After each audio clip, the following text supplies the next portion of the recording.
MLC కవిత వ్యాఖ్యలకు TPCC chief Mahesh Kumar Goud counter ఇచ్చారు. మనిషికి ఆశ ఉండాలి కానీ అత్యాశ ఉండకూడదన్నారు. సీఎం కావాలనే ఆశ ఎవరికైనా ఉంటుంది కానీ అత్యాశ ఉండకూడదన్నారు. కవిత చేసే ఆరోపణల్లో నిజం ఉంటే విచారణ కోసం సీఎం దృష్టికి తీసుకెళ్తామన్నారు. మరోవైపు మొదటి విడత పంచాయతీ ఎన్నికల్లో కాంగ్రెస్ జయభేరి ప్రభుత్వంపై పార్టీపై మరింత బాధ్యతను పెంచిందన్నారు.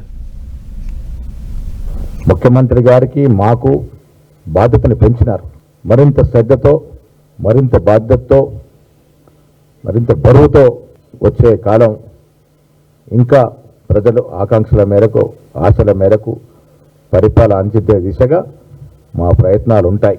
చాలా చోట్ల యునానిమస్ అయినాయి సర్పంచ్లు.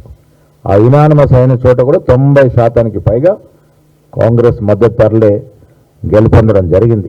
ప్రతిపక్షాలు రోజు బురదలు జల్లే కార్యక్రమం పెట్టుకొని ఎన్ని రకాలుగా బదనాం చేయాలని ప్రయత్నం చేసినా వాస్తవాలు ప్రజలు తెలుసుకుంటా ఉన్నారు. దేశం ప్రజాస్వామ్యాన్ని కూని చేసే విధంగా ఈ దేశం నడుస్తున్నటువంటి బీజేపీ ప్రభుత్వం ప్రయత్నాలు చేస్తూ ఉంది.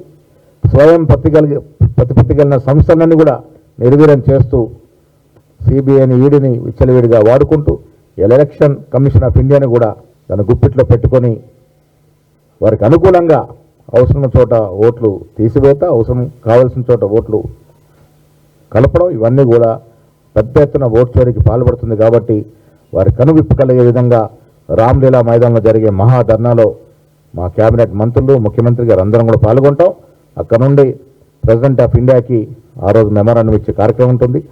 ప్రజలు కోరుకున్నప్పుడు ఎవరు ఏమైనా కావచ్చు. ఆశలుంటే తప్పు లేదు. ఎవరికైనా రాజకీయంలో ఆశ ఉండు తప్పు కాదు, అత్యాశ ఉండకూడదు. కవిత గారు కొన్ని వాస్తవాలు, నేను మొదట్లో చెప్పాను, కొన్ని వాస్తవాలు పూర్తిగా, కొన్ని వాస్తవాలు సగంగా చెప్పిందని. ఇప్పుడు కొంత వాస్తవాలని బయట పెడతా ఉంది.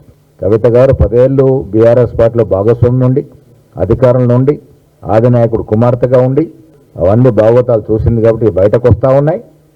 నేను మొన్న కూడా చెప్పాను, ఇప్పుడు కూడా మీ ద్వారా చెప్తా ఉన్నాను. ఆవిడ చేసే విమర్శల్లో ఏమైనా వాస్తవాలు ఉంటే డెఫినెట్గా చర్యలు తీసుకోవాల్సిందిగా మీ ద్వారా నేను ముఖ్యమంత్రి గారు కూడా విన్నవిస్తాను.